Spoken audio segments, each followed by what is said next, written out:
Welcome to all of you. It's great to see everyone. I'm seeing people that we work with in the community and fellow colleagues, and it's great to see so many students. I sometimes say that a lot of what I learned actually came after college from these supplemental learning activities. So I think, when you're in college, you get that foundation and hopefully that love of learning and desire to know more. So to see you here tonight is good. And keep doing that even after you graduate. So I'm Amy Papillon, and I'm a faculty member in the Human Development and Family Studies Department. This is my third year serving on the Barbara Hansen Early Childhood Lecture Series committee. The program's made possible by the vision and generosity of Richard and Barbara Hansen family, both alumni of Iowa State. And the goal of the series is to provide an opportunity annually to address current cutting-edge issues, specifically in the area of early childhood education, in ways that inform our research, our teaching, our practice, and also broaden the collaborative opportunities for us to work with our colleagues, both within the university and outside of the university. I'm a firm believer in the concept of it takes a village to raise a child, and this is a great example of bringing us all here together in our different roles to learn together. Having grown up in a family with a long history of untreated mental illness and seeing firsthand the challenges that came with that, I have both a personal and a professional interest in our topic tonight, early childhood mental health. So that's another reason it's great to see so many people recognizing the importance of coming together and learning and talking about what we can do to support our young children. Before I introduce our speaker, I want to acknowledge and thank my fellow committee members. So Jen Van Ryswick and Tricia Neppel and Jennifer Senia, who's doing our recording back there. So thank you, ladies. It was nice to work with you. We're honored to host Dr. Ross Thompson, a distinguished professor of psychology from the University of California, Davis, here to share his expertise in this area.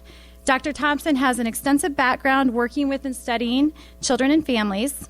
His interest in early personality and social emotional development of children in the context of close relationships has taken his work in two different directions, one being research related to emotional development of young children, including emotion regulation, conscious development, and self-understanding, and secondly, to share what he has learned to inform public policy related to topics such as school readiness and tonight's topic of early childhood mental health.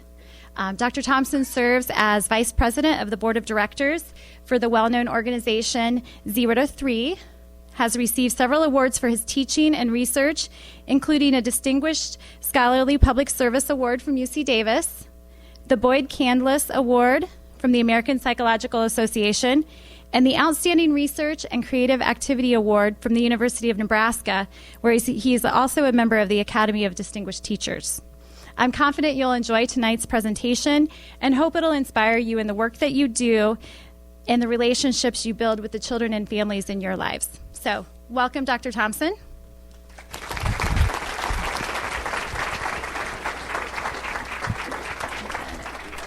Actually, I think I'm going to do without that. Yes, so we need just to make sure you turn it down. The first question to ask is, can you hear me? Can you hear me now? Good, it's working. Okay. And can you hear me in the back? Are we all set? Great. Well, I am honored by your being here tonight. I'm honored that there are so many of you, and so many of you are students. This means that I can say to my students at Davis when they complain about having to come to class, well, there were hundreds of students in Ames, Iowa who are willing to hear me on a weekday night. So thank you. There is something in Amy's introduction that I wanted to draw your attention to, because I'm not sure that the Hansen Committee was aware of this when they issued this invitation, which is that I spent 22 years as a faculty member at the University of Nebraska before coming to Davis, which meant that for 22 years I was rooting against the Cyclones every time the two teams played. Now, I'm assuming it's because Nebraska's moved to a different league that enables me to be here. So I just wanted to acknowledge that.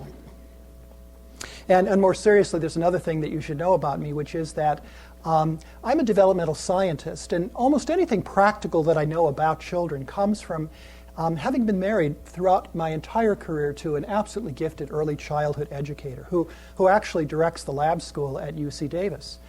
From the time that I was a graduate student, I would come home excited about the research and the theories I was learning about, and I would tell her about them. She would listen patiently, as any good partner would. And then when I was finished, she would say, well, that's all very interesting, Ross, but let me tell you what they're really like. And she'd go on to describe her day. And working with her, it's been a fascinating union, bridging research and practice. And together we have also expanded into policy in our work in California. And of course, that's a lot of the topic that we are talking about today. I am honored to be a Hansen Early Childhood lecturer, and I'm deeply grateful for your invitation to me to come out here today. We are here today at an auspicious time. I think it's fair to say anybody would agree that we live in historic times. We live at times of historic change. The Arab Spring and all that is happening in the Middle East, historic presidential elections that our children's children will be talking about, and sadly an historic recession that is shaping the lives of all of us, really. These are not boring times. These are times that our children will be talking about. But I think it's also fair to say that we live in historic times with respect to our changing understanding of early childhood development. We are living in times that our children will be talking about also because of the ways in which our understanding of the needs and characteristics of young children is changing. And we will not go back to the old days in which we thought that nothing much of importance happened in the early years, that they were a period of carefree delight, but the real serious business of learning and growing takes place when they enter school. We know that's not true. And we know that's not true because of three historic changes in our thinking about children, two of which you're familiar with, and the third we'll talk about this evening. The first of these changes, of course, has to do with the absolutely explosive growth of the brain that takes place especially in the early years of life, but actually begins prenatally, and provides a foundation for the equally explosive growth in learning and discovery and understanding that takes place in the early childhood years. That's the first revolution that has caused us to change permanently on our appreciation of early childhood development. The second change is linked to that, and it's our understanding of the importance of the early years in terms of school readiness. We are now realizing how much the early years provide a foundation, not just for learning when kids enter the primary grades, but really for lifelong learning. And that explosive growth in learning and learning capability is really based on the growth of the brain. Now, the third reason that we're also in the midst of historic revolution in our thinking about young children is less well known, and that's because we're right in the midst of it. And it has to do with our understanding of the powerful role of emotions in children's lives, in shaping both the most positive and constructive aspects of psychological development, and also shaping some of the vulnerability to which children are subject. Some of the research that I've done and that many of my colleagues have done has shown, for example, how powerful emotions are in guiding social attachments and the formation of early relationships, in shaping the emergence of social understanding in the earliest years, which have an emotional foundation. For creating the foundations of psychological adjustments, emotions even provide the basis for cognitive advances in school achievement and provide a basis, therefore, for school readiness. But in contrast to the good news stories of brain development and of school readiness, there's a dark side to these new discoveries about early emotional development, because we are discovering that while emotions contribute to the most positive and constructive features of life in the early years, when children grow up in supportive conditions, there is also the potential for emotions to undermine children's healthy development, especially when children grow up in the context of stress and threat and adversity. So to put the issue succinctly, the emotional lives of young children are deep and they're rich, but they're also vulnerable. And it's causing us to ask new questions of early childhood development and of the influences that shape children's emotional well-being. So my goal tonight is to really talk with you a little bit about the research that is revealing some of the sources of young children's emotional vulnerability in the early years, and of what we are learning about how to provide assistance and support to these young children, to help them launch on the constructive road, not just to school readiness, not just to becoming a productive adult workforce, but to leading lives that are characterized by emotional health. I mentioned that these new discoveries about early emotional development are causing us to ask new questions about the nature of early childhood. One of those questions was profiled not long ago by the New York Times, who asked in a cover story in the New York Times Magazine, can preschoolers be depressed? Well, there aren't many of you here who are, I think, as old as I am, but I can tell you that in those hoary old days when I was in graduate school, I and others were assured quite confidently by our teachers that preschoolers were incapable of depression. We were told that because of the belief that young children were not psychologically sophisticated enough to experience the depth of grief and despair that depression entails. And part of the reason that people felt this way long ago was that young children don't exhibit signs of depression, or for that matter, of anxiety or of other psychological disorders in quite the same way that adults do. And so it's been quite easy to overlook the behaviors they show that at times can be indicative of deep emotional distress. But that situation has changed, and partly as a result of careful work done over the last few years by colleagues of mine who've been examining how young children with emotional problems manifest them. We now have much more valid and reliable diagnostic procedures to identify early emotional problems when they emerge.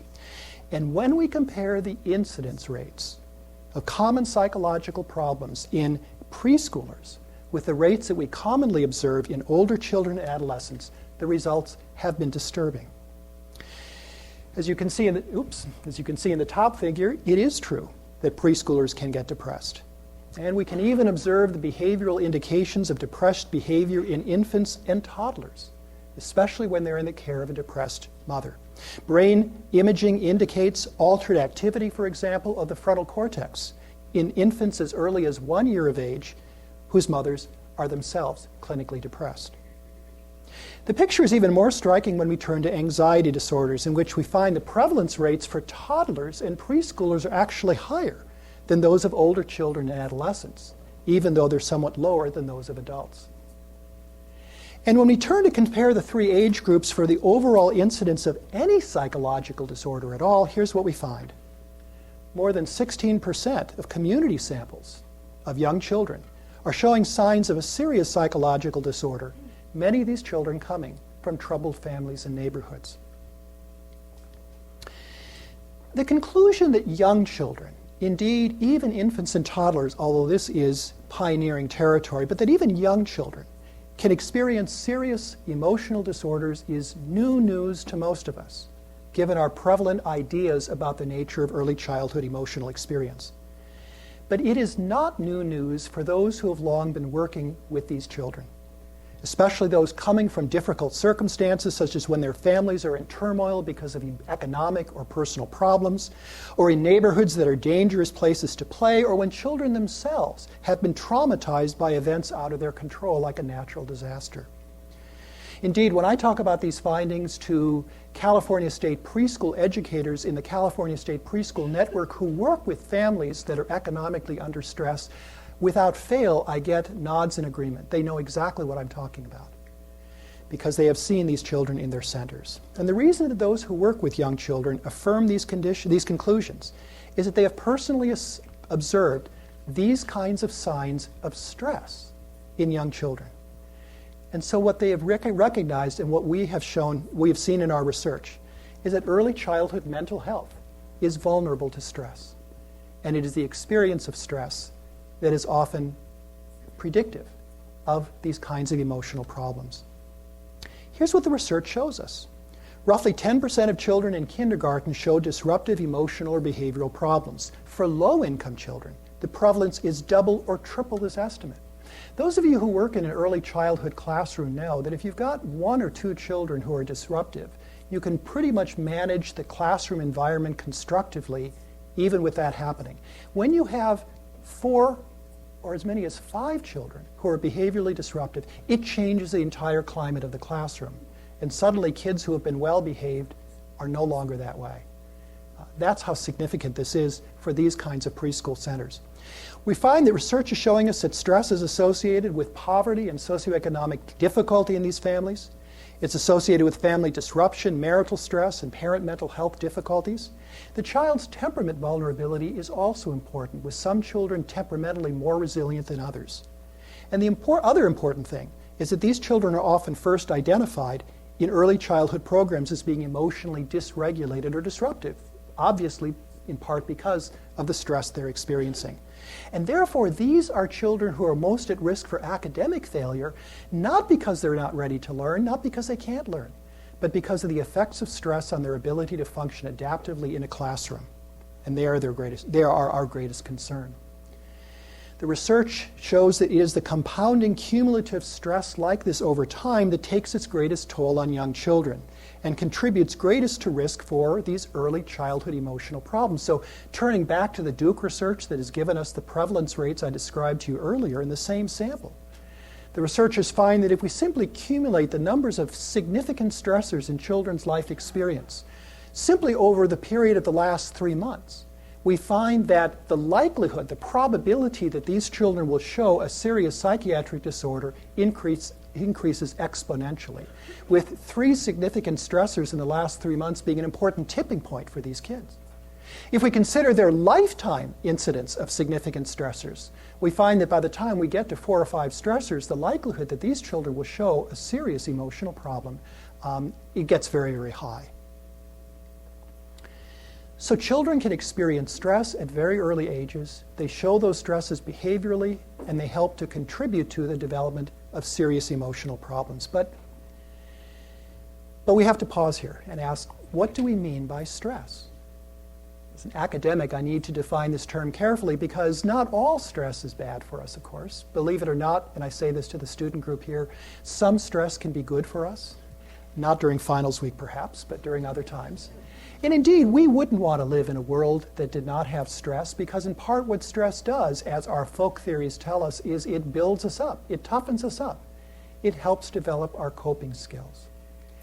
And so what researchers have had to do is to more finely delineate what do we mean by stress. And they've come up with 3 kinds of stresses. And the first, indeed, is what we call positive stress. These can be characterized by brief increases in heart rate, mild elevations in stress hormone levels. That kind of stress for an adult might be taking place when you are working hard under tough deadlines or speaking before a large audience. For children, they can involve the challenges of meeting new people, dealing with frustration, adult limit setting, getting an immunization when there's an adult there with you. Those are the kinds of things that are an important and necessary aspect of healthy development. But when we ramp up the severity, we get to a new level that we might call tolerable stress. These consist of serious temporary stress responses, but they are buffered by supportive relationships, and that's what's important about them. These are the experiences that can be potentially damaging, but somebody's got your back. Examples for a child might be a frightening injury. Parental divorce, when both parents remain committed to the child's well-being. A serious illness of a loved one. Even a natural disaster if the child is in contact with an adult who can act as a care provider for that child. When somebody has your back, a lot of stresses, many stresses, most stresses can be tolerable. But if they don't, or if the stress is chronic or enduring or unpredictable, we move to a third level that researchers call toxic stress, which involves a prolonged activation of stress response systems in the absence of protective relationships. And these are the kinds of experiences that take their toll on children's emotional and mental health. Examples of toxic stress in the case of children could be extreme poverty, physical or emotional abuse, chronic or serious neglect, enduring maternal depression, parent substance abuse, family violence.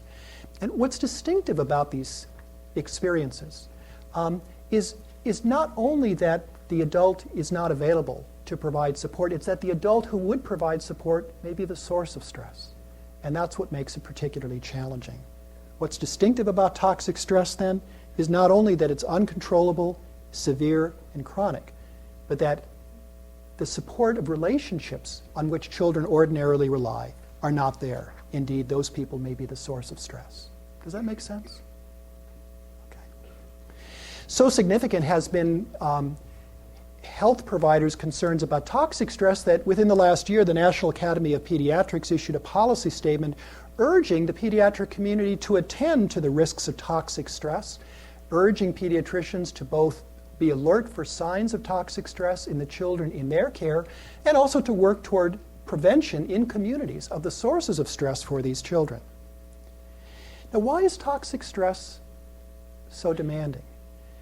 It appears now from biological evidence that it poses risks because it's associated with a cascade of neurohormonal, physiological, and immunological responses in the body that are meant to activate the body to deal with an emergency, but that if prolonged over time can actually take a toll on physical systems, and exact a cost in both physical health and in mental health. And we see some of the evidence for this in a large-scale study called the Adverse Childhood Experiences Study, a longitudinal project involving over 17,000 adults in a large California healthcare system who have been screened periodically over the adult years with retrospective information gathered about the incidence of adverse childhood experiences that took place in their childhood years. These adverse childhood experiences include things like child abuse, chronic neglect, family violence. In other words, are the sources of toxic stress that we've been talking about. And when they look at the numbers of those experiences in childhood in relation to the risk-odds ratio for adult health disease in adulthood, what they find is that experiencing relatively low levels of childhood adversity is relatively benign. But as the numbers of adverse experiences in childhood increase, the risk for adult heart disease increases exponentially. And similar findings have been identified for other adult health outcomes like diabetes, hypertension, stroke, obesity, and cancer. It's not just physical health, though. It's also mental health. So if we use the same metric now, trying to predict the odds ratio for risk for adult depression based on adverse childhood experiences, we find exactly the same association. Relatively low risk in the context of low amounts of childhood adversity that increases, again, dramatically as the numbers of those risk factors increase. In short, our bodies that have been designed to respond in emergency reaction to threat or danger are not designed to maintain that in a chronically sustained fashion. And as a result, that is where the effects on physical and mental health take place. But the important thing for us in thinking about these effects on children is to recognize that these effects of stress also affect how children think about themselves and about the relationships they have in the world around them. What I want to show you are some findings from a study conducted by my colleague Seth Pollack at the University of Wisconsin, who was interested in how children become capable of discriminating different facial expressions of emotion in the adults they observe. And to do this study, what he did was to use a computer morphing program. Now, are any of you acquainted with these? That you can basically morph one kind of figure through successive approximations into another figure? So you can take a dog, for example, and take a horse, and over successive approximations, the dog gradually assumes more characteristics of the horse. Halfway through, it looks like a dorse, maybe. And then, of course, it more closely resembles the horse. Well, Seth did this with respect to adult facial expressions of emotion. So as you can see, he took happy expressions, and they progressively morphed until the figure looks sad. You see how that works? Okay. And then he took happy expressions, and they morphed into sad. Anger expressions progressively morphed into fearful. And then in the final row, anger expressions morphed into sadness. So he took all these pictures, he cut them up, randomized them, put them in random order, and gave them to 9-year-old children and asked them to identify what emotion is the adult showing in this picture. And when he did this, he found pretty much what you would expect. That is, for most of the kids in the sample, the break point was right around the middle. Up to this point, they identified the facial expressions as angry. But after that point, they saw them as either fearful or sad. But Seth had the thoughtfulness to include also a comparison sample of 9-year-old children with a documented history of abuse and neglect at the home. And what he found was that for these children, the break point was very different. The children were identifying anger in these facial expressions far, far longer, in which the faces had fewer and fewer components of anger compared to the typically developing children. And this wasn't a general deficit in emotional identification. They had no trouble distinguishing happy from fearful and happy from sad faces. It was the over-identification of anger faces that was distinctive in these children. In further research, they found that these children also have difficulty attentionally disengaging from sounds of angry adult voices. And indeed, when brain imaging was used, they found that their response in a particular evoked potential in the brain called the P3 in response to facial expressions of anger was much more dramatic, indicating hypervigilance for signs of adult anger. Now, you and I know how adaptive that can be. If you are attuned to an adult who might be getting angry in a context where you have been abused, that is very adaptive because it can enable you in anticipation to escape, to hide, to prepare yourself, to do whatever you can in the face of what might be an abusive encounter. But that same tendency is not very adaptive when these kids go out of the home onto the playground or into the classroom, and as a result may find themselves responding in an overreactive fashion to threatening cues that other kids wouldn't be bothered with from peers. And as a result, these kids get into fights with their friends. They become identified as behaviorally disruptive and uncontrollable outside of the home for exactly the same kind of vigilance to cues of threat or danger in others that are adaptive for them in the home. These are children who are abused or neglected, but what research is showing is it's not just the extremity of child maltreatment, but many of the experiences associated with childhood poverty can also constitute sources of toxic stress for children. I'm associated with the Center for Poverty Research at the University of California, Davis, and as a result, we've been doing a lot of work looking at what are the consequences of poverty for children. And as the economists in our group and as others throughout the country have been showing, you take the circumstances associated with poverty, the housing instability, the lower school quality, poor health care, risky neighborhoods, and longitudinally this predicts important challenges to child functioning, not just the stress neurobiology that I've been talking about, but these children are less likely to achieve in the classroom, they're less likely to complete their education. They're less likely to be participants in the adult workforce. They're more likely to be on public support. They also show behavioral and emotional problems in the classroom. A lot of research shows that a lot of these effects on children are mediated by family stress, as we've been talking about. The impact of economic insufficiency on marital disruption and on maternal depression. Poverty is not just an economic event, it's also an emotional event involving social isolation, legal problems, sometimes parent risk for substance abuse. Research shows us that these have an impact on parenting quality, greater punitiveness, less involvement, less nurturance, which are often mediated by relational difficulties, including insecure attachment and parent-child conflict. The discouraging picture this presents us with of multiple accumulating sources of stress as it relates to challenges to early childhood mental health, I just want to point out, also offer multiple intervention avenues for those of us who are concerned with children in these circumstances, so that each of the points of this graph offers us ways of thinking about how we might intervene to help promote emotional health in children of greatest vulnerability. And I say that then to begin making a segue, because this is a challenging picture for those of us who are concerned about supporting children's emotional well-being, especially as research is showing, as I mentioned earlier, that children's emotional health is a foundation for developing self-confidence, the security to explore, discover, and learn in a classroom or outside of a classroom. It's the basis for healthy social relationships and trusting attachment. So we're wise to be concerned.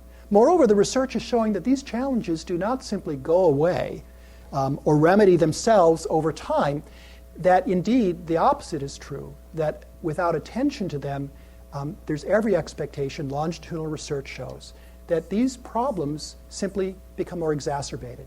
And as children enter a grade school classroom, helps to contribute to some of the achievement gaps that we find that are so difficult to remedy in the primary grades. We take these early challenges seriously, therefore, because they are very costly to remedy later, as well as out of respect for children's well-being. So in pointing to these various intervention points, what I want to do is to begin turning now to ask, how do we tackle these challenges? How do we begin developing avenues to provide support for emotional health for all children, and to provide particularly targeted interventions for those children who are at greatest need? And what I want to do is to spend the rest of my time with you talking a little bit about some of the core principles of early childhood mental health as it relates to the promotion of emotional well-being, intervention for vulnerable children, and support for all children. Because in Iowa, actually, quite significantly in Iowa, I've been learning, as well as throughout the country, those concerned about young children have been developing strategies for addressing these challenges.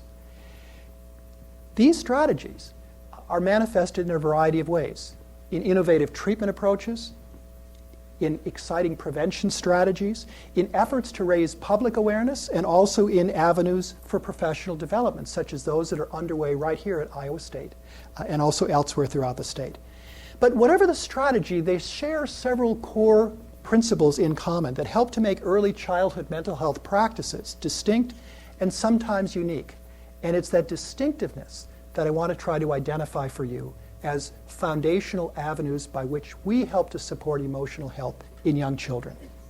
And we begin with relationships. When I talk about early childhood mental health, to many adults I speak with, it raises an incongruous mental picture of a toddler lying on a couch talking about their problems to a therapist who's sitting nearby making notes in a pad. And that's because the image we have of providing mental health support is usually within this very individualistic model of one-on-one therapy that is our way of thinking about mental health where adolescents and adults are concerned. And that's why I begin with relationships. Because in early childhood mental health, the child is the focus, but never the child as an individual. Always the child in the context of relationships. Why in the context of relationships? Because children develop in an environment of relationships. If you think about the world that children inhabit and how it looks from their eyes, it is not a world that is primarily a matter of economic wealth or insufficiency. It is not primarily a world of the buildings in which they live or in which they inhabit. For them, the world that is important, the environment that matters, is the environment of relationships. This means that when children are doing well, it is in part because their relationships are healthy and provide security and support. When children are doing poorly, it is a problem of the child and also a problem often of the relationships in which the child is embedded. And therefore, if we are trying to support healthy emotional growth in young children, we look at the child in that network of relationships. We often look at providing assistance that is multi-generational. Sometimes by helping parents to become better caregivers, the kind of caregivers they want to be of a child that they may find themselves having difficulty understanding or coping with. Sometimes we expand the environment of relationships to include members of the extended family, an aunt, an uncle, a grandmother who can be there to help a parent provide the kind of care they want to provide. By contrast with individual therapy in clinician's office, intervention in the context of early childhood mental health is in the context of a child's natural everyday settings, the home, sometimes a child care center, where those relationships can be observed, where you can witness how they influence the child's experience on a moment-by-moment basis. And equally importantly, we recognize that relationships affect other relationships. It's not just a child's relationship with a child care provider, a parent, a grandparent, and somebody else in the neighborhood that is important, but how those figures get along with each other. How do parents communicate with a child care provider, an early educator? How does the members of the extended family get along with each other? For goodness sake, how are parents getting along? That may have a lot to do with that child's emotional well-being. In the work of my research lab at the University of California, Davis, we've been focusing on relationships primarily as they contribute to children's well-being, and we've been looking at many different dimensions of children's experience in relationships, in particular, their conversations about their emotional experiences with the people who matter to them, their caregivers, their mothers, their fathers, and other providers. What we often do is to ask as a conversation prompt for the child to talk with their mother about an experience that caused them to feel angry, or caused them to be scared, or caused them to be happy. And this is an example of one of the conversations we recorded a while back with a 5-year-old and his mother. He's discussing an event that may be familiar to those of you who are parents, of playing a video game with his friends, and he thought his friends' little avatars were ganging up on his, so he turned off the game. He was very upset about it. It happened yesterday. You could tell by his furrowed brow, it still bothers him. And look at his mother's response. She says, it's hard when you feel so angry. You're going, he's bouncing my guy off there, right? She's validating, in other words, his experience and giving him insight into it. She elicits further insight from him. She asks, so how did the other kids feel when you shut off the game? How were they feeling, in addition to how are you feeling? She comments on his current experience. She says, it makes you sad thinking about it, doesn't it? Affirming, validating what he's currently experiencing. And then she does something very important. She adds further perspective. She elaborates. She says, after you stopped the game, the other guy said, you know, Joey wasn't really doing so bad. You thought you were losing, but you weren't. And what we've been discovering in our research is that these kinds of emotion conversations, in the context of relationships of trust, give children that valuable insight into their own emotional lives, into their own experience of themselves as emotional beings, and into the experience of other people. And in doing so, they become both more understanding of others, and they also become more insightful into who they are. We've discovered that these kinds of emotional conversations contribute not just to better emotional understanding, when children enlist that in relation to other people, it also contributes to more advanced moral behavior. And in our more recent research, we have found that even toddlers who are more advanced in their emotion language, which is a good index of emotion understanding, act more helpfully, more sharingly, and more compassionately toward unfamiliar adults in our laboratory. Emotion understanding seems to be an important gateway toward compassion toward others and emotion health in oneself. And that is what is provided through relationships. Now, there's one other element of this emphasis on relationships that I want to draw attention to, and I put up the term reflective practice because it has to do with how do caregivers, how do those who provide assistance within an early childhood mental health framework, how do they work? And they work differently than clinicians do, than interveners do with older children and adults. Because they seek the assistance of other providers of assistance to take time to reflect on their experience of the child, what they're doing, the effects it's having, the relationship they're developing with the child and with other important people in the child's life. They reflect on the meaning of this, on how it's affecting the child, and how to proceed from there on. And in this model of reflective practice, where you're able to bounce your experience of working with a child off another skilled professional who's offering assistance to somebody else, you're able to gain perspective on what is happening, on its effects on the child you're trying to assist, and its effects upon you as well. And that is another part of the relationships involved in early childhood mental health. In this case, the relationships between those providing assistance that then contribute to the relationships between a child and one who is trying to assist that child. Do you see how that works? Does that make sense? Okay.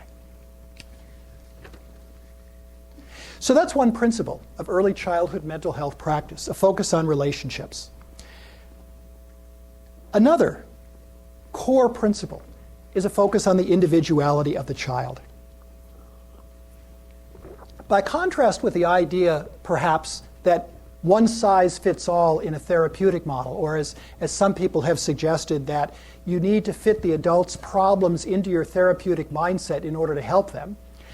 Instead, we recognize where young children are concerned that each child is unique.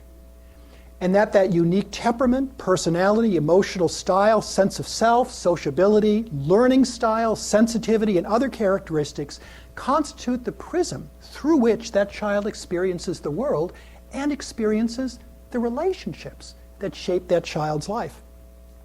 So effective practice in early childhood mental health, whether it's to support emotional health or intervene when a child is vulnerable, is to help to identify, respond to, and work within that child's individuality and to tailor practices according to what that child's characteristics are. In addition, part of the strategy here is to help others also recognize the child's individuality and work within that. Almost any parent, myself included, recognizes the frustrations of trying to work with a child whose behavioral style is different from your own.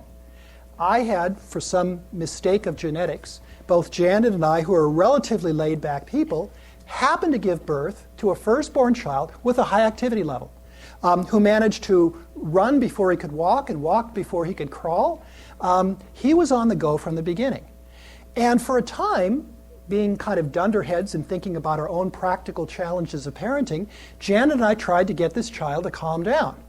Before he finally got smart, I spent a summer doing override teaching in order to pay somebody to renovate our unfinished basement so we'd have some place to run around during the winter months and would not break things upstairs. In turn, I started getting in shape so I could be a soccer coach and help that kid run off energy outside. Every parent accommodates to a child's individuality to create the goodness of fit that enables that child to thrive, whether it's a child's activity level, whether it's a child's inhibition in the face of new and challenging experiences, or whether it's other characteristics. But oftentimes, where relationships fall awry, it is because that accommodation is not occurring. And respecting the child's individuality and recognizing that not all children approach experiences comparably can help caregivers not wish the child would be different from who they are, but help in love and embrace the child as they are. There is one caution here, and I need to be honest about this. One implication of our respect for the individuality of the child is that we also need to recognize that the timing for the achievement of major developmental milestones for children can vary significantly. In other words, that children can reach developmental advances at different times and in different ways. And it identifies for us one of the challenges that parents and caregivers face, but also that are faced by early childhood mental health professionals, namely, how do we distinguish normal variations in the timing of developmental accomplishments from more serious delays? Parents and practitioners call this the when to worry problem. When do you worry about a lag in your child's development and decide that it's serious, or when do you wait, as the pediatrician often suggests, to see if it really turns into something more significant? And this is a serious challenge when we respect the individuality of the child, knowing when this is a serious concern and when it's something that will be self-correcting and self-remedying over time. In general, the professional wisdom is that we worry if we are seeing children with multiple challenges that are compounding and are threatening to undermine the child's age-appropriate functioning. But sometimes that doesn't get us out of the dilemma. Just to alert you to that caution. Okay, a third core principle of early childhood mental health practice support is context. It's not just the environment of relationships that's important, but the broader context in which those relationships occur. As we saw in the case of the consequences of poverty to kids, that context can make all the difference in terms of how parents function, in terms of the resources of the neighborhood on which families can draw, and the resources on which are available to the child. And in our case, context includes many things: the culture, language, ethnicity, economics, and the well-being of the community and the neighborhood in which the family are embedded. It helps to define some of the challenges that children face, the supports they can draw on, and how different elements of the context affect one another. And so when I pointed out to you early on, in talking about the multiple ways in which poverty affects children directly and indirectly through family functioning, and pointed out that there are points of intervention here, that's why the context is important. Because sometimes the context not only identifies barriers to overcome, but resources within and outside the family that we can exploit. A church that has become committed to working with young families in the neighborhood. A neighbor or extended family member who can provide support to parents. A physician who's willing to adapt office hours for families' working schedules. All can be part of that broader context that can be enlisted in order to help a family, and in that way help to contribute to a child's emotional well-being. Fourth principle, development is interconnected. We're not just concerned about school readiness. where developing children are concerned, we're not just worried about how a child is feeling. We're not worried about any of those things alone, because we recognize that the child has to be viewed as an integrated whole. We have to understand that how a child thinks and feels is affected by how they're experiencing stress, by the relationships that they're going through, and by the other elements of their own development. What's ironic about this is that thinking about the child in this integrated way is very much different from how I suspect my colleagues and I usually teach about child development in the courses that you students take, right? Because you take a child development course and typically there'll be a section on language development.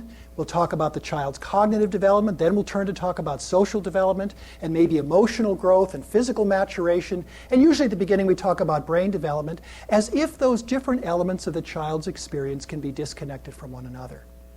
But here again, what developmental neuroscience is showing us is the fact that where the brain is concerned, children's development is deeply interconnected.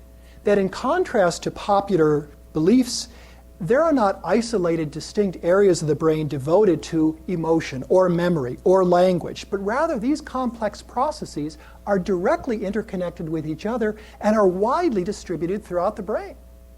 So we can talk about an emotion center of the brain while recognizing that there are 5 or 6 major emotion centers in the brain in different brain regions.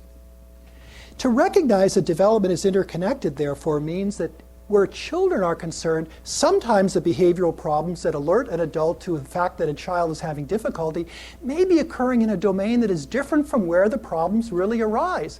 Like a child who's having conflict with peers in preschool may actually be having trouble because of domestic conflict at home. And recognizing the interconnection of development helps us recognize that what's going on in one domain of a child's experience may be affecting other domains.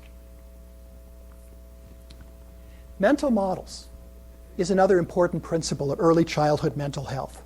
It's not just children's behavior that concerns us, it's also how children are thinking about themselves and other people.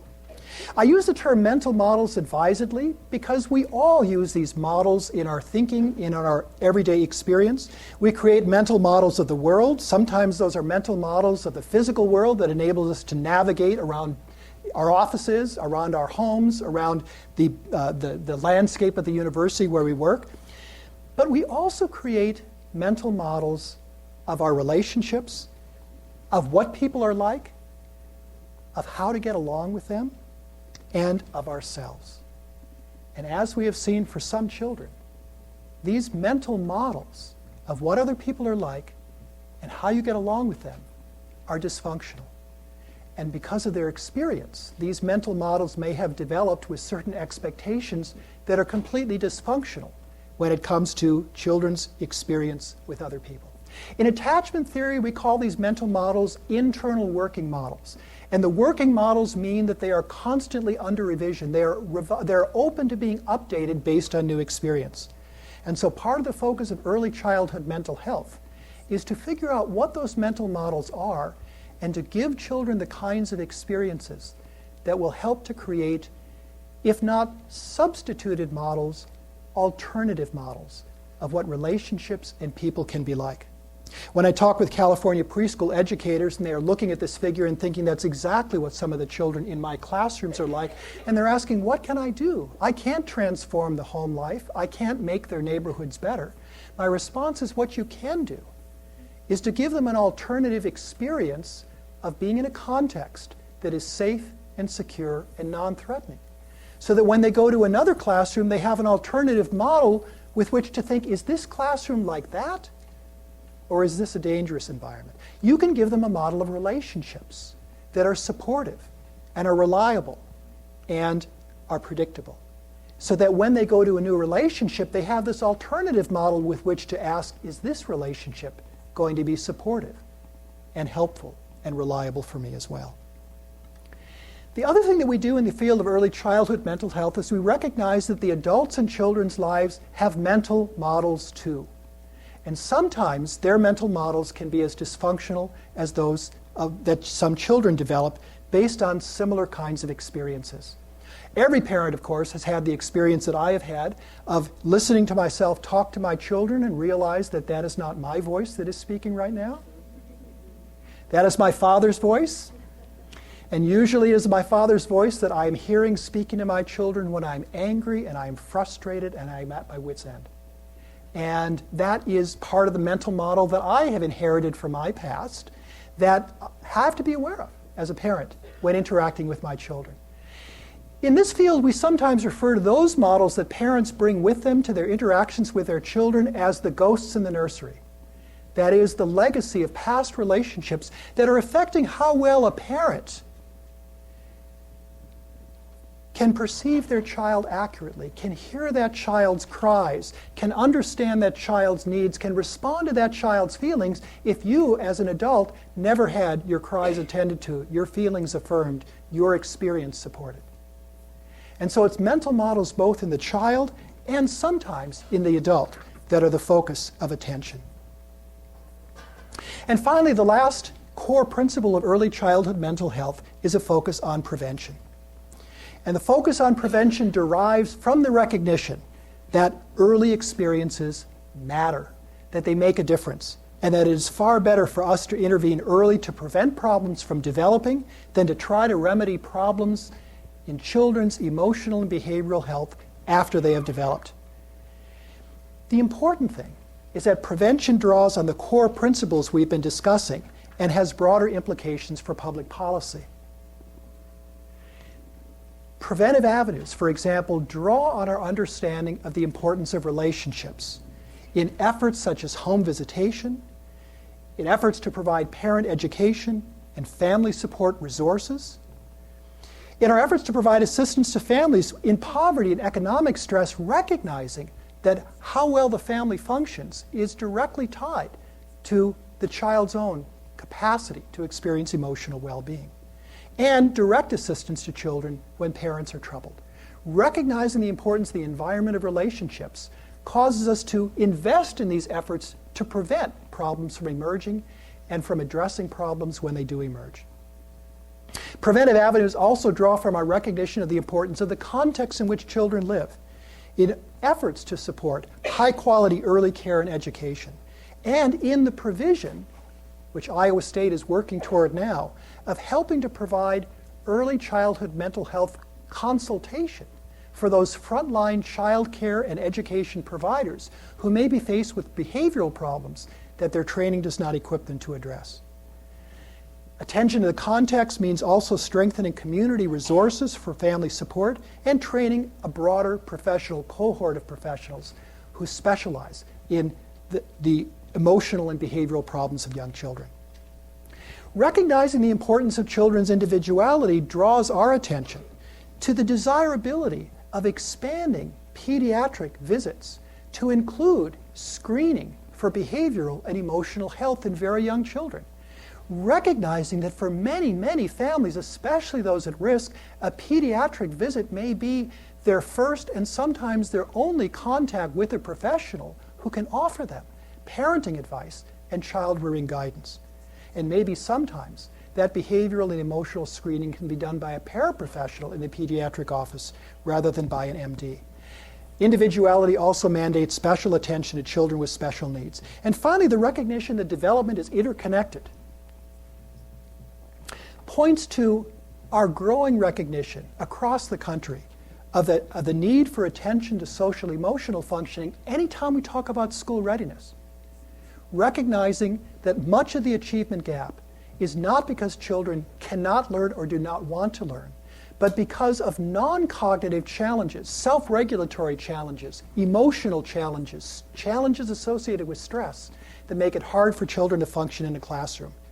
And then finally, but most importantly, recognizing that development is interconnected requires that we interconnect the systems that affect young children and their families, looking for bridges between the various kinds of services and funding streams that can assist children in need, whether they consist of Part C, maternal and child health, child protection systems, child welfare services, Head Start, early care and education communities, and I can go through the full acronym of programs with which many of you are familiar, WIC, CHIP, EPSDT, to create the kind of system that recognizes how much children's developmental needs are interconnected with each other. We need to create a system of services that enables seamless flowing of referrals and assistance across different services with a minimum of burden to the families who are seeking these services for them.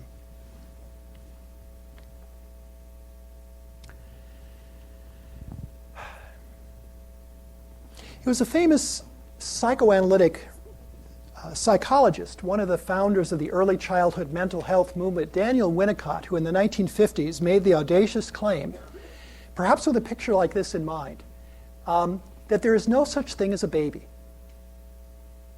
There is no such thing as a baby. Which logic would dictate is simply an incongruous statement. Of course there's such thing as a baby. But what he was saying was that there really is no such thing as a baby alone. It is the absolute indissociation of a child's health and development and well-being with a network of relationships on which that child rests that is foundational to our efforts to provide support for children, to set them on the road to emotional health and well-being, and to provide assistance when those children are in conditions of vulnerability.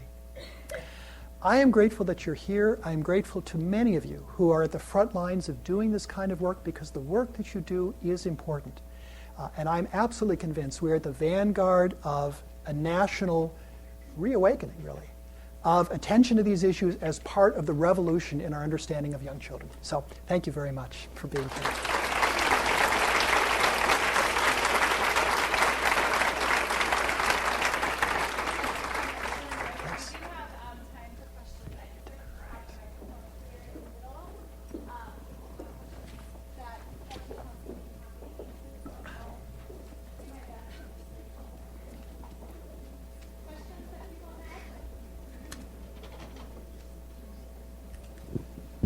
Okay.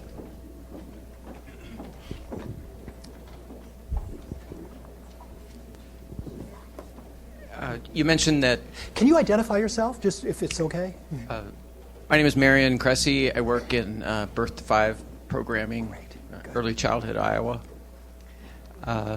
You mentioned that, or just one thing as I observed, it seems like eligibility for a number of programs is that you have to come from an impoverished family. So when you get a classroom of all children from a stressed environment, I just wonder, are we asking for trouble when we do that? Well, eligibility is one of the issues that we have to address in helping to ensure that we're working toward a seamless system of services. But when you are working in a classroom where multiple children are stressed and are showing the signs of it, as I mentioned earlier, you end up with changes in the whole culture of the classroom that can affect even the children who are doing very well. So one of the things that I say to audiences where I have a lot of families that are doing just fine and are perfectly comfortable with that is to remind them that researchers are discovering what we call classroom composition effects, something that educators in the K-12 system have been aware of for a long time. Namely, the idea is that over time, all children in a classroom begin to resemble each other in the sense that they begin being affected by characteristics of the kids who are most extreme.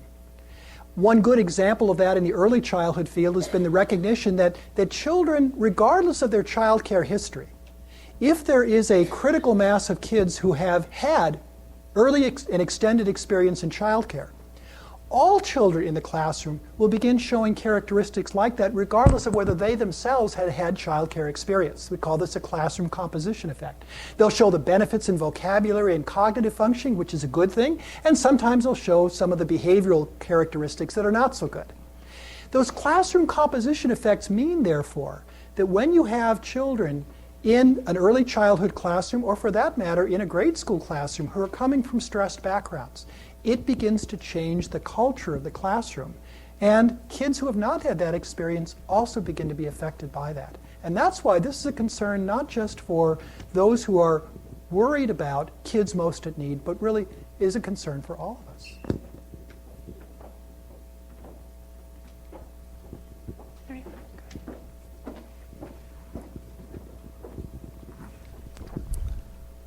You just talked about the non-cognitive stresses and obstacles in children early on. Yeah. What effects does that have on their cognitive ability, not only at a younger age, but later on down the road? Okay.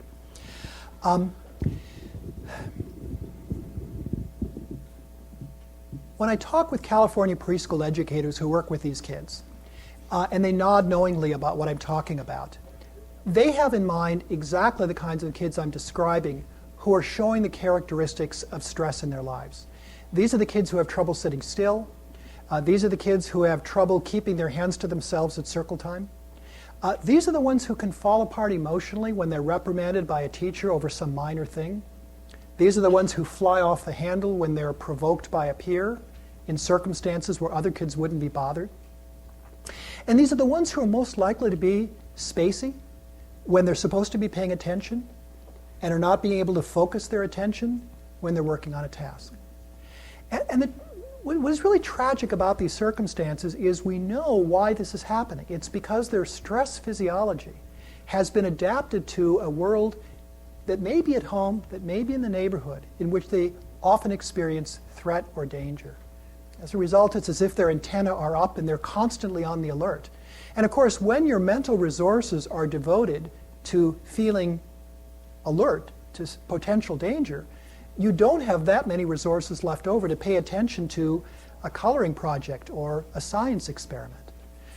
And as a result, these are the ones who are not only behaviorally disruptive in the class, but who are also most likely to be falling behind academically and not be school ready. And of course, these are kids who often in earlier generations were first identified when they'd entered a kindergarten or first grade classroom, because they often were not in a preschool environment before that time. But of course, in those primary grade environments, they also were already behind, were also being identified as conduct problems. So the achievement gap that we talk about in math, in reading, in language skills, as we all know, is something that is already apparent when children are in first grade. And school experience simply widens that gap. It does not narrow it. If we're trying to identify, therefore, how do we narrow that achievement gap, we have to begin early. And we have to also devote attention to kids like this, who are perfectly capable of learning and really want to do well, but are often beset by some of the challenges that they're facing in stress elsewhere in their lives. Is that helpful? Yeah, thank you. Thanks.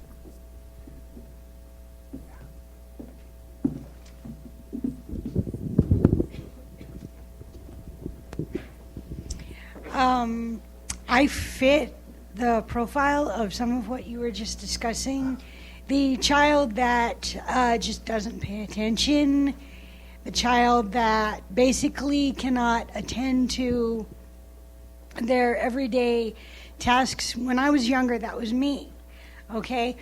But how do you know that that child has depression as related to their family environment or stressors related to other such environments, and that it's not something other than? Because, okay, I was diagnosed with depression when I was 25 as a result of a learning disability. Mm-hmm. My home life was perfectly normal. Mm-hmm. My parents got along great. I did not have a lot of stress in the home. And yet, I would have fit the model for a psychiatric issue at the age of 4 or 5 years old because of my disability. Sure. So what's to say? Yeah, okay. We have you can't be an academic unless you have complex words that you can use. So here's one of the complex words that I learned a while ago. There's a principle of development called multifinality.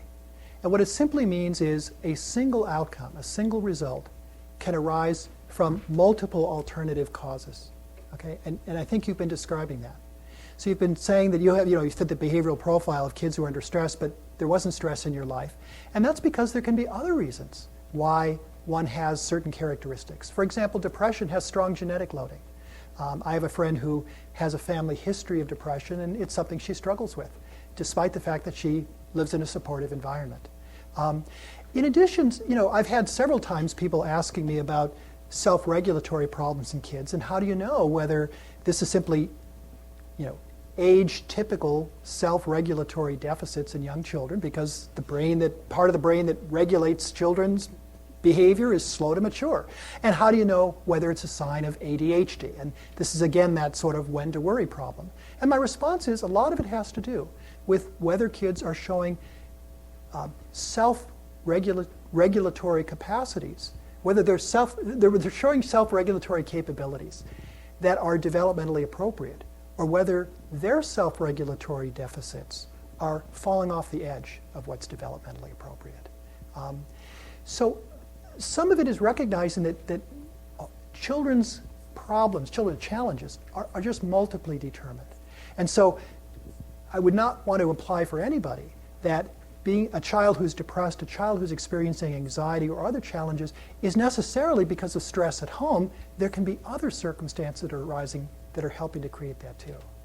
Is that helpful, or am I missing your question? Yes. Okay, thanks.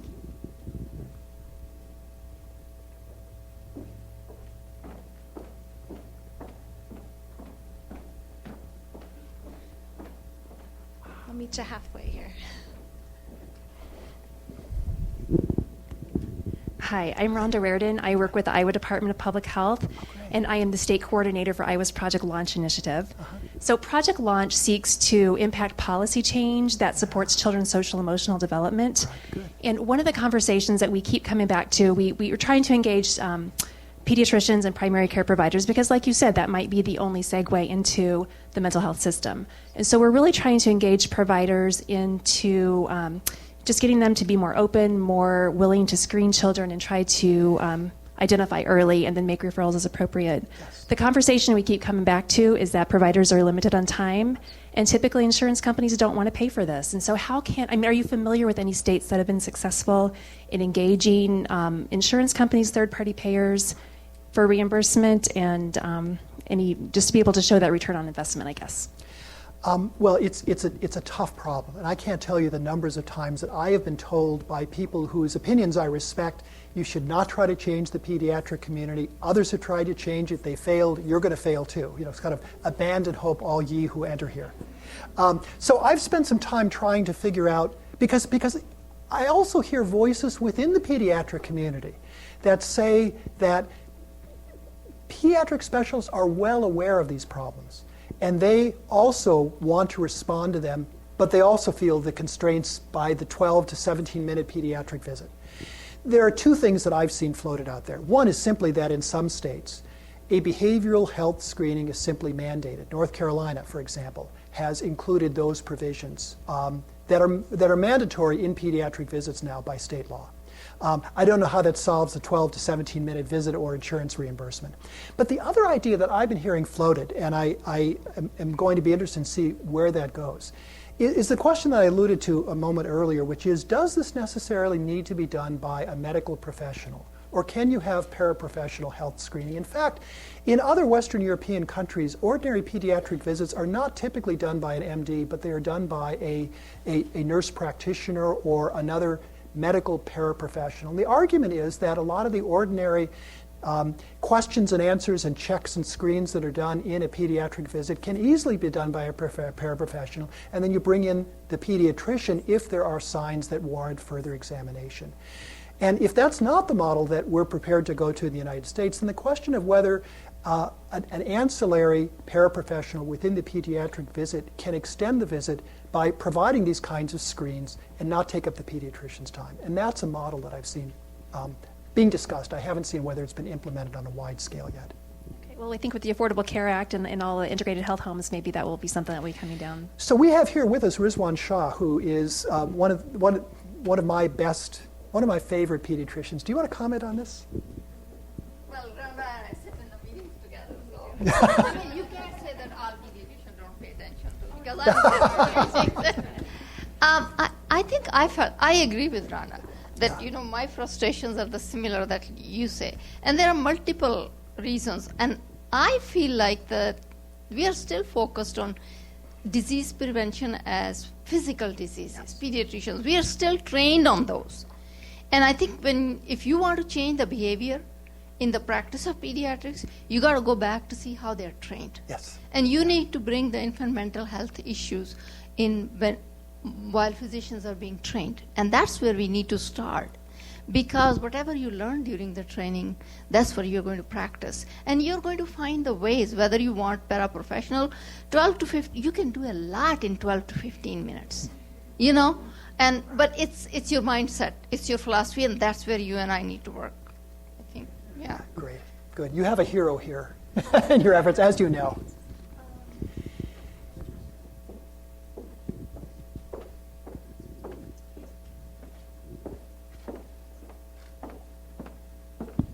I have a question of sorts here that, in a way, I think, relates to what several people have said, but you talked about the mental models that the adults have as well. And so I feel like we can wrap our minds around that theory of children's working model and offering them that compassion and nurturance, that needing that extra support. But sometimes where I see the gap is we see that sometimes our caregivers, our educators, professionals struggle to make that bridge to offering that same level of compassion and nurturance to the adults in their lives. And so then sometimes we have that barrier come up of it becoming an us against them, that if the parents would just do better, whatever the argument might be. So do you have any suggestions for strategies of how successful strategies for helping professionals make that bridge to be able to offer that same type of compassionate support to the adults as well as the children to create that change? Okay. That's a very, very good point, Amy. Because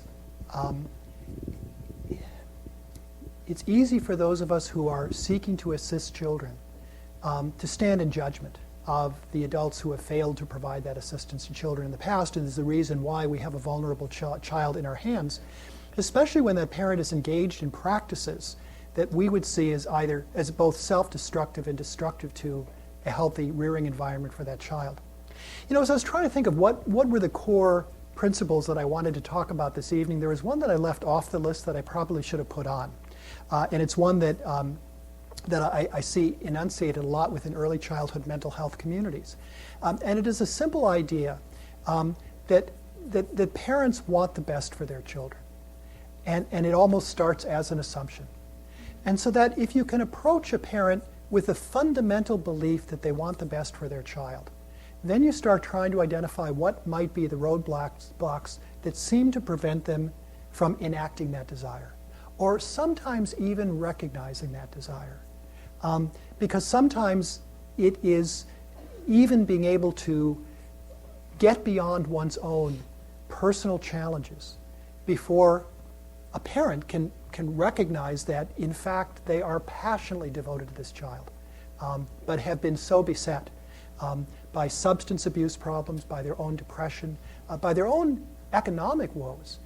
I had mentioned earlier today that my wife and I have been assisting a young woman who has had a lot of difficulties in her life. And one of the things that we have noticed over the years of working with her is that when things start going well in her life, she becomes much more attentive to what's going on in her daughter's life. And in fact, I think that's true for all of us. Now, it is true, and we know tragically that for some parents that effort cannot be mobilized, or has not been able to be mobilized to such an extent that a child is removed from the home. And that's an extreme circumstance. But one of the reasons that we try as practitioners and as a legal system to try to promote families staying together when we can is to try to enlist that basic sense of commitment that in some respects is every child's birthright and is something that begins to happen as soon as a child comes into the world. For those of you who are students who are still here, there's There's a wonderful article. I understand about nights and evenings, things like this. You've got important things to do. There's a wonderful article that I give to my students, and it comes after having them, it's remarkable, it comes after having them write a paper about a case study I've written, about a real case that I was familiar with, that involves a mother who is not providing adequately for her child. And they, in the role of child development experts, have to advise Judge Thompson about A, what are the reasons for removing the child, B, what are the reasons for keeping the child in the home with support, and C, what is their ultimate recommendation. And oftentimes, these students in their papers, taking the role of a child protection caseworker, but of course using course information to demonstrate how much they've learned from me, are very judgmental of this mother until I have them read the case study. And the case study, you can find it in a Google search, is called An Abandoned Mother, An Abandoned Child. And it's a story of a teenage mother who found therapy, who was given therapeutic assistance, literally at the brink of her child being removed because of non-organic failure to thrive. And everybody in the mother's life had lost any kind of confidence she could mobilize herself to take care of that child, who was literally at death's door. And over the course of reading this article, and it's literally a step-by-step study of the therapeutic process that took place, a good case study of early childhood mental health, it's revealed that this was a mother whose own history was of being lost on the streets of a Southeast Asian war-torn city, Reed, Saigon, at the end of a cataclysmic war, brought to the United States, adopted into a foster home in that community, and had experienced all the kinds of conflicts that you and I would expect a child with that developmental history. And so, as the authors write evocatively, a mother whose own cries were not heard could not hear the cries of her baby. A mother whose own tummy was not fed, was not full, could not keep food down so that her child's tummy could stay full, could not feed her child in such a way that her child's tummy could stay full. A mother who had not experienced nurturance as a child had difficulty nurturing her own child. And until that aspect of her history had been heard, and in some respects had been worked through in the living room where the therapist went to visit her, it was impossible for her to mobilize that big commitment to her child. Well, as I tell the students, my own experience with this case came at the end of being a period of being a research assistant, where we were trying to do outcome evaluations of these families, one of whom was written up in this case study. And one day I came in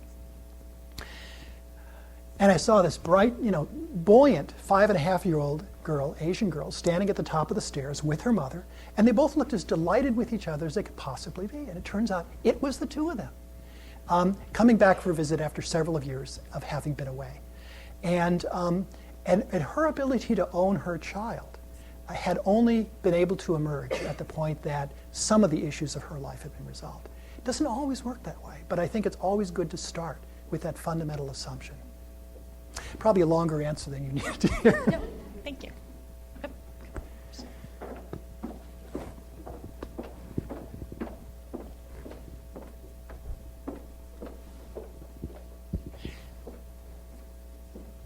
Hi, I'm Beth Welling. I work at the national and the state level. I have a resource to offer to you that other people might be familiar with or welcome as well.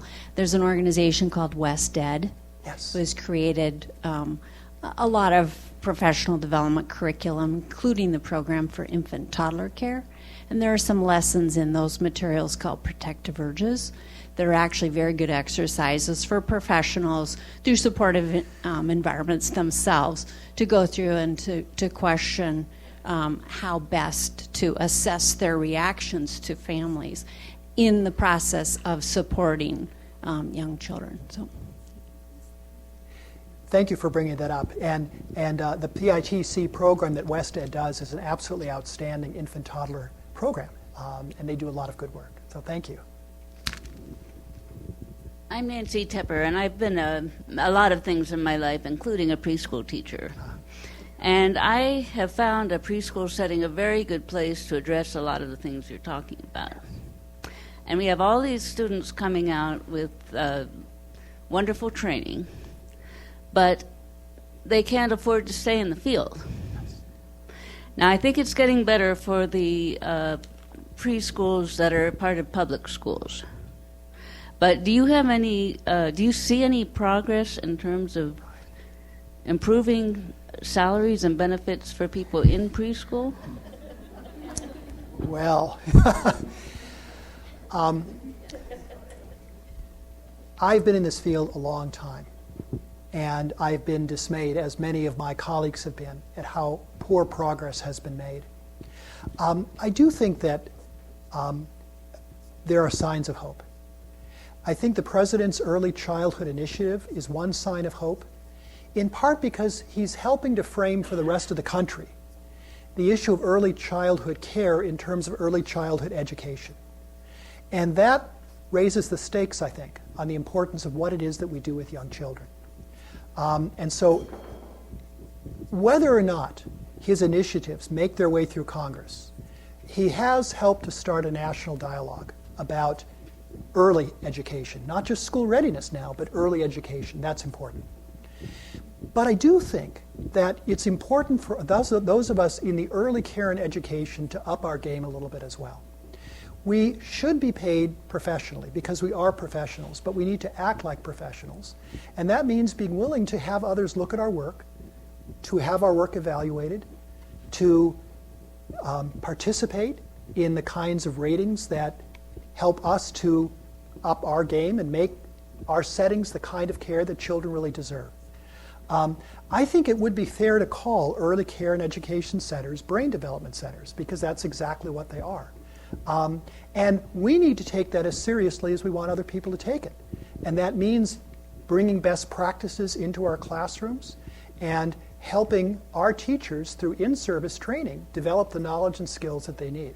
So I really think there is good possibility here, because I think we're in the midst of a lot of game changers. We're seeing good models of what high-quality care looks like that are being scaled up on a national level. We are seeing in states like Georgia and Oklahoma universal preschool that are showing good outcome reports. And we have lots of good evidence-based programs that are showing the cost-benefit analyses that would make any business person interested in investing in them. So I think all these are potential game changers. Changes in our thinking about children, in the understanding of early education as it relates to school readiness, and in a lot of the scientific evidence that tells us what works. Thank you. Well, I think we're getting close to 8:30, and so we know some of you may need to go home and study. Others may be ready to call it a night. And so thanks again to Dr. Thompson. Thank you. For his presentation.